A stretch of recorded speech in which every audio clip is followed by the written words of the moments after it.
Welcome to the Power of One. Today I'm going to be speaking with a mother who unfortunately lost her son to gun violence, but she is doing something about it. Welcome to the show, Tracy. Hi, Melanie. Thank you for having me. You're welcome. Tracy, tell me first about your baby. Tell me your baby's name and how your baby was as a baby. And when I say baby, I have two babies. People already know this. I have a 28-year-old baby and a 30-year-old baby. But tell me all about your son, his name, and how he was growing up. Well, my son's name is Kaishan. Um, Kaishan tragically lost his life at the age of 32. Growing up, he was just, he was a good kid. He's always been out the way, very humbling. For him to have been, a spoiled child, he wasn't a disrespectful child. He didn't, he wasn't overbearing, if you will. He wasn't a bragger. He was just a humble soul. If you encounter him, you loved him. He was blunt. Um, he would tell you the truth and wouldn't care how you felt about it, but he told you, his truth or what he thought about a situation. You either take it or leave it. That was Kashan. Okay. And it happened August of 2024, which is not too long ago. What happened?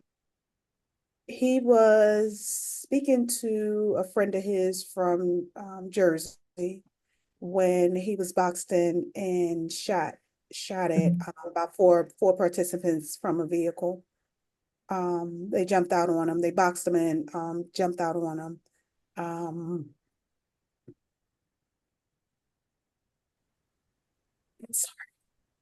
No need to be sorry and no need to apologize. Was he um, your only son? no, he's my oldest son. He's Okay. one of three boys. But he's my oldest son. He was my first son, first man I loved, the first man who loved me. My first protector, Mhm. literally. Um, so Were the shooters apprehended? um, I'm gonna say no. Okay. Okay. All right. And you had a very horrible ordeal because you lost your son to gun violence and you received a call. We will not name any names and we will not Mhm. name any institutions, but you received a call from a funeral home that totally surprised you, right? It did. Yeah. Tell me what happened. They called me like this happened on Friday. They called me 4 days later, asking for my son's identifying information so that they can apply for a death certificate.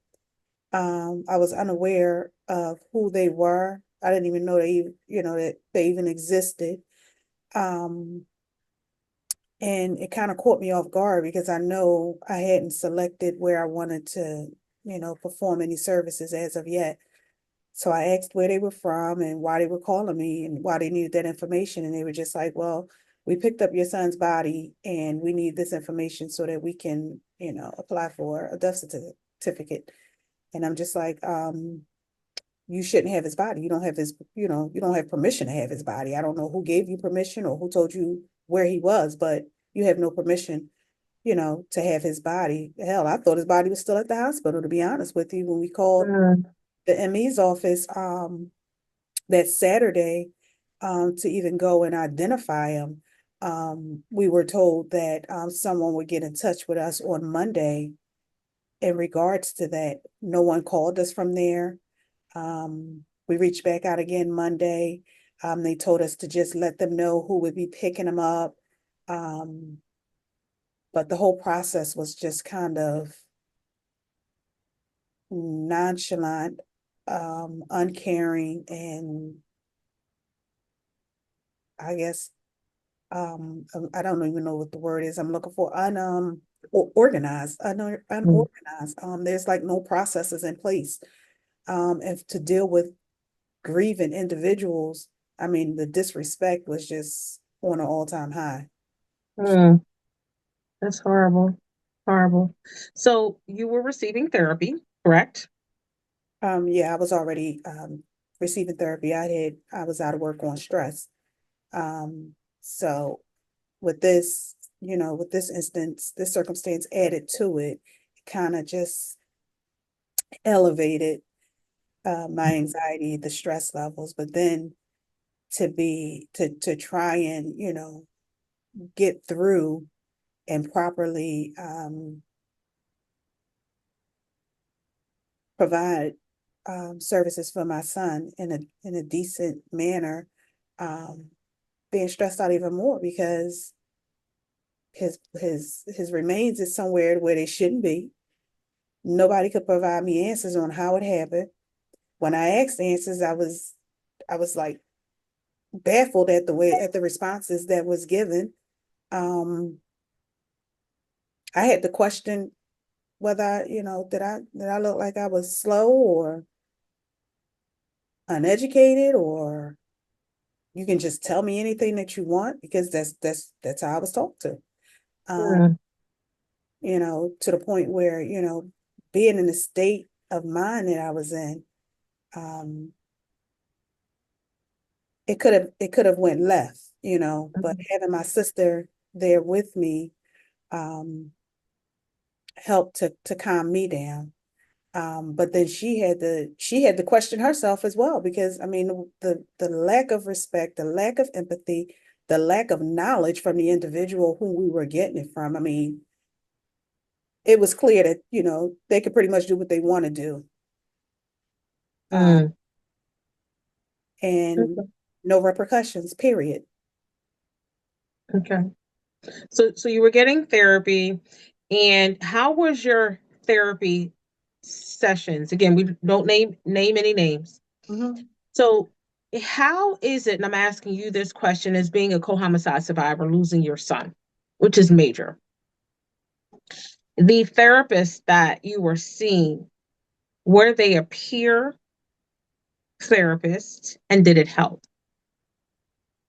So my therapist that I was seeing prior, um, I had to weed through a couple, right? Because Mhm. um, being a therapist or medical professional, um, dealing with trauma, um, any type of trauma, not just homicide trauma. But I was already out for stress, like I said.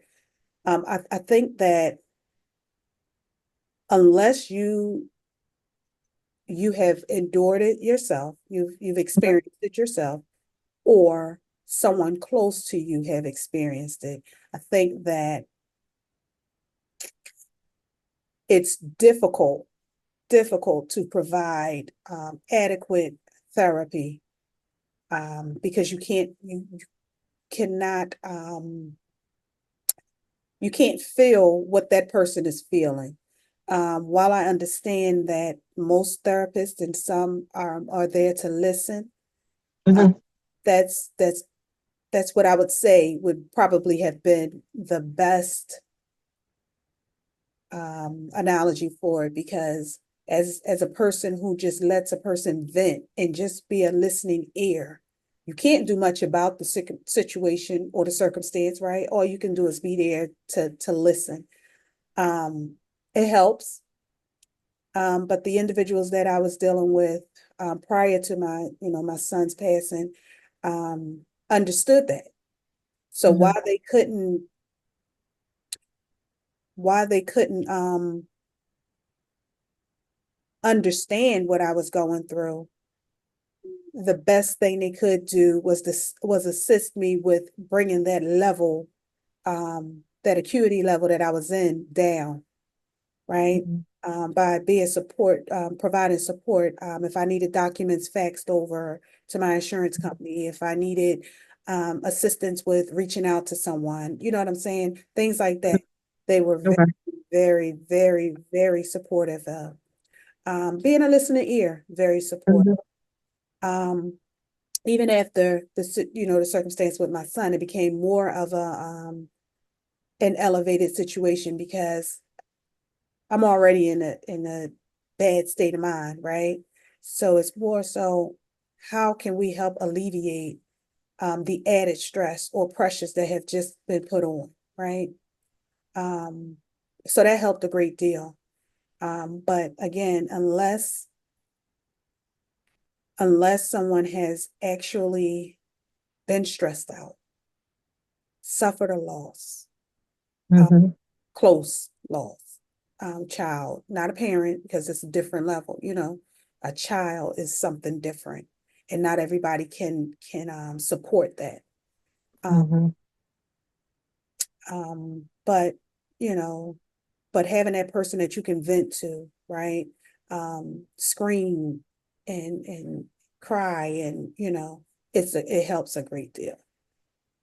Along Now let with, me ask you a question. So, and help me to understand because I'm not a therapist, but that is the job of a therapist or a licensed psychologist is basically to listen, correct?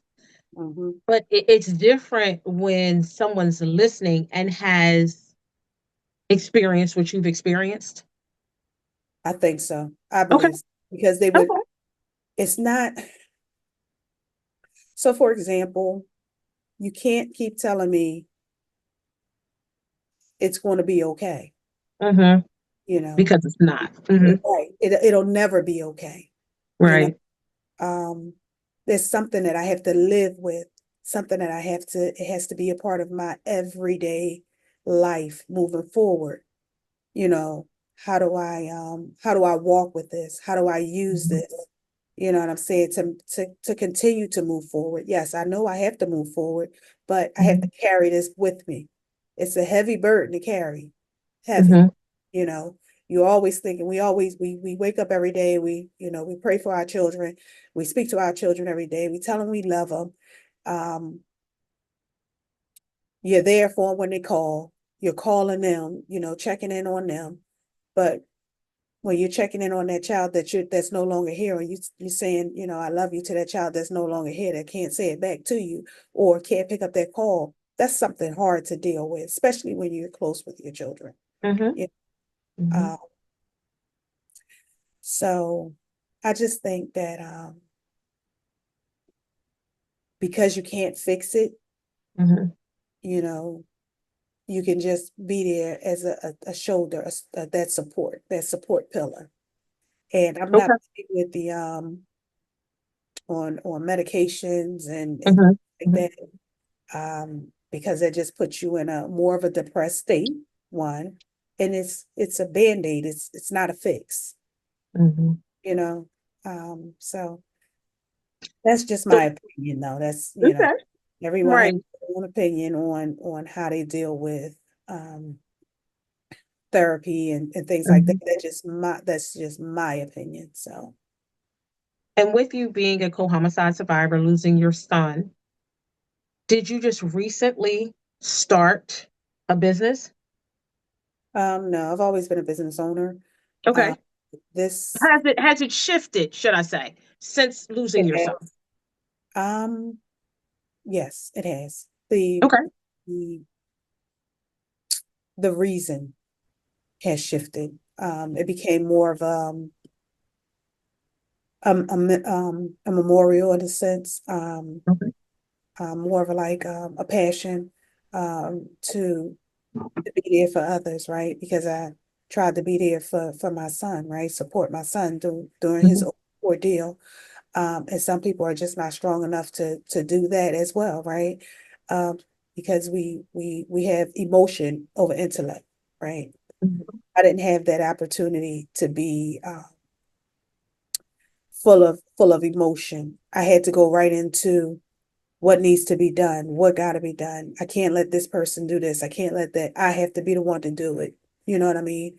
Um, but I know what it feels like, especially when you get alone or when you're doing something that you would normally do. with or for your child, it gets hard. It gets, Mhm. and for So me, tell me about Allied Comfort and Care and how it shifted since you've lost your son and how you will help those affected by a homicide. so I like Comfort and Care, mental health outpatient clinic. Um, it became a purpose, right? A purpose to help others, right? To be there for others, to provide that compassion, empathy, and support. I only want to work with medical professionals who have endured some sort of trauma in their life, right? Because they'll be more empathetic, more compassionate, more understanding, right? Because they can relate. You got to be relatable. It got to be relatable. You have to be relatable to a situation. So not everyone will see that one particular therapist or that one particular psychiatrist. You're going to see someone who has not, if not experienced exactly what you've been through, but somewhat. You know what I mean? So that's our purpose at Allied Comfort and Care outpatient mental health clinic. Um, Supporting through arts, right? Um,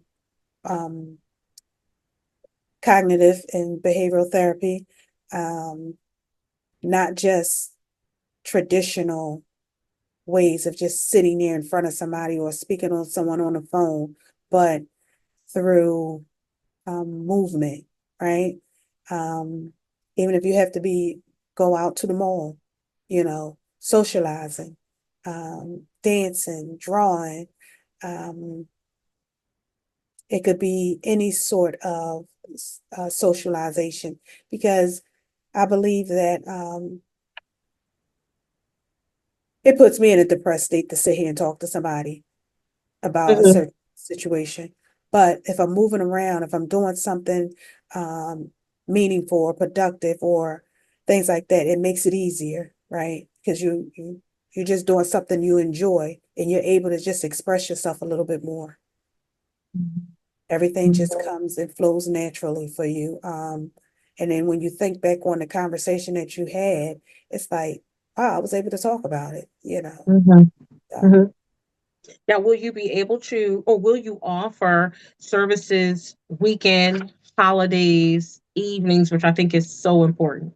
yeah, we'll have 24-hour access for anyone who will need 3 o'clock in the morning.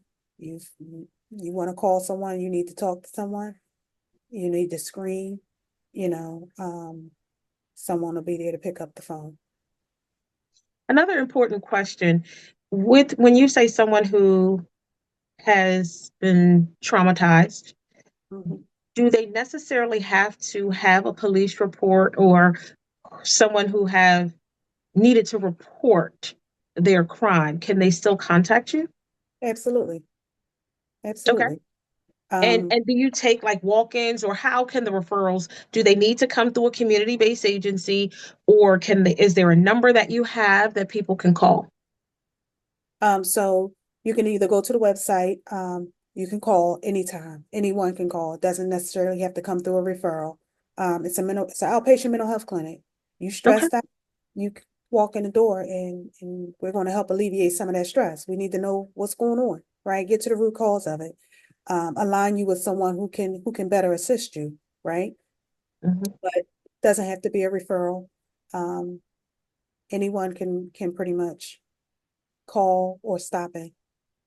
That's excellent. So please give us the website and please give us that hotline number. The website is www.alliedcomfortandcare.net. ALLIEDCOMFORTNCARE.net. Okay. Um, And the hotline. the telephone number is 215-989-1771. And that's the hotline. That's the phone number for now. Okay. Okay. So if there is a mother or a father who has just recently lost their child and they need someone to speak to at 2, 3, or 4 o'clock in the morning, they'll be able to call that number. Absolutely. How is compensation, if any, Is it through insurance, or are the services free? So it depends on why they're coming in, right? If they're coming in off the street, that would be more of insurance and based, right? But when they're coming through um, a referral, then that'll be something that's taken care of probably through through the referral source. So Okay. we'll have scale tiered fees as well, but we also will have programs that's based around individuals who don't have insurance. Okay. Mhm. And I have a question. How are your children doing? And are they receiving therapy, or are they going to receive therapy through you, mom? So we've been each other's therapy. Um, my children they're doing well. They struggled in the beginning, right? My daughter's my oldest daughter, that's her first best friend, you know, Mm, that was her first protector as well. Even though she was the oldest, he was always there, right? And um my my my youngest daughter, they were like all my children are close. mhm, So they were all like I want to say best friends in a sense, best siblings in a sense, right? When one called, the other answered. When one mhm. needed, the other had. You know what I'm saying? They always had each other's back. They partied together. They hung out together. You know, all of their boyfriends and girlfriends, everybody hung out together. You know what I'm saying? So, but they're doing okay. One day at a time. And like I said, we're just there for each other. But they're not letting his name go in vain, you know. Um, he's right there with us in everything that we do, whether we're doing dinner, family events, he's right there with us. So we just continue to keep him wherever we are and whatever we're doing, he's a part of it. I want to thank you, Miss Tracy, for taking the time to speak to us today, because your incident happened not too long ago, and many people aren't in a position mentally to be able to speak about it because it's so fresh. So I do want to say to you, please take your own advice and get that therapy you need, because it's important. Because you know just as well as I know, your body will tell you when it's time to. So you want to do it before that point. I want to commend you on taking action and doing something because of what happened. And it's not always that easy, but I do thank you so much for that. So I want to let all the viewers know that Miss Tracy and I have been in contact, and know that the victims and co-homicide survivors in the Northwest section of Philadelphia be well taken care of, because we are for sure going to partner and collaborate together, because Miss Tracy and I both understand that trauma cannot wait. And it's important to have someone to speak to who can relate to what you have gone through. So, Miss Tracy, give us that website again, and please give us that number again. The website is www.ALLIEDCOMFORTNCARE.net, alliedcomfortandcare.net. The telephone number is 215-989-1771. Thank you so much for joining me today, Tracy. Thanks for having me, Melanie. Look forward to working with you. Thank you so much for joining me today. My condolences to all of those mothers and fathers and family members who have lost a loved one. Please understand that we, there are many people that are here to help. We cannot ease your pain, and there's no words that will take away the hurt. But we are here for you in some capacity. Peace and love.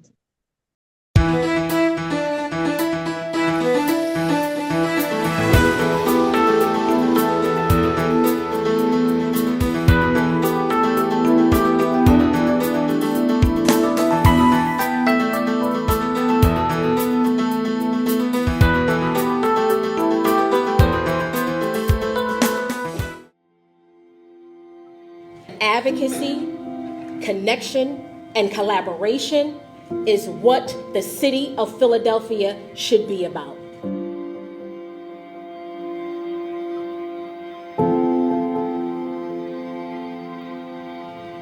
Me being the executive director for Northwest Victim Services, it's true advocacy.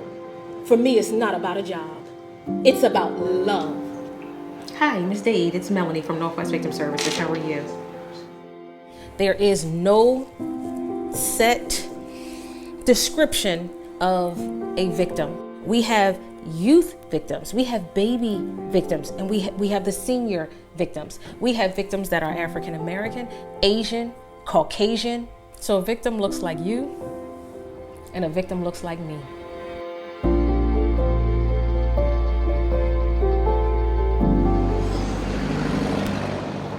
Get your Halle Berry on. Go ahead, get your Halle Berry on.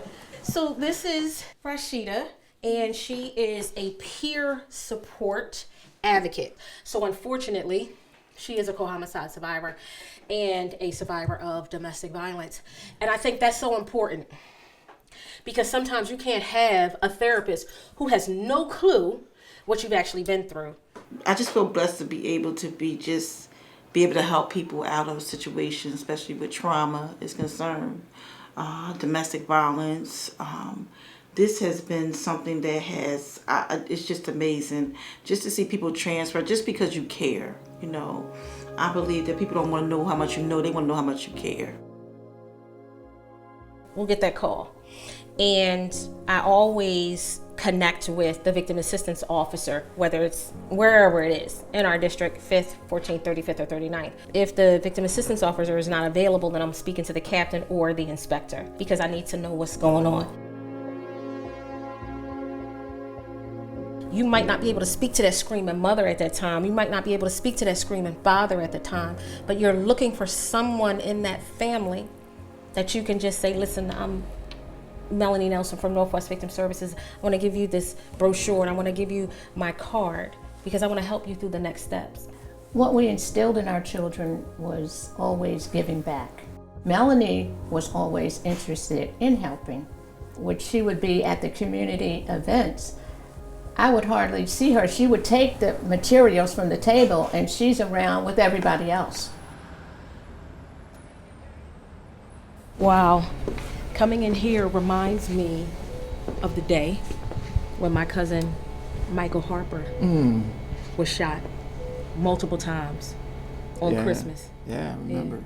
And his daughter His actually daughter worked here. Yeah. But being here on Christmas and calling you and letting you know that I'm actually serving dual purpose. Yeah, that had to be hard. It was hard. As a family member and as an advocate.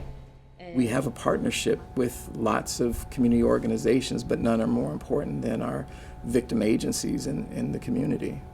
Melany was one of the first people who said, listen, you know, we're not getting connected to victims like we should. We're out here doing our level best to catch up with them, but it seems like we can reach them sooner if we partner with the hospital. She was in the hospital herself, going to the bedside and seeing patients, and when she couldn't do that, she was reaching us by phone saying, hey, I just got a police report that said you have a victim there. Can you get information for me? Or more importantly, can you share my information with them? It was a real game changer for us. Anybody and everybody knows that they can contact me on my cell, 267-808-0350. Doesn't matter the time, day, or hour. It's a passion and it's a love of mine. It's not a job. It's never been a job for me.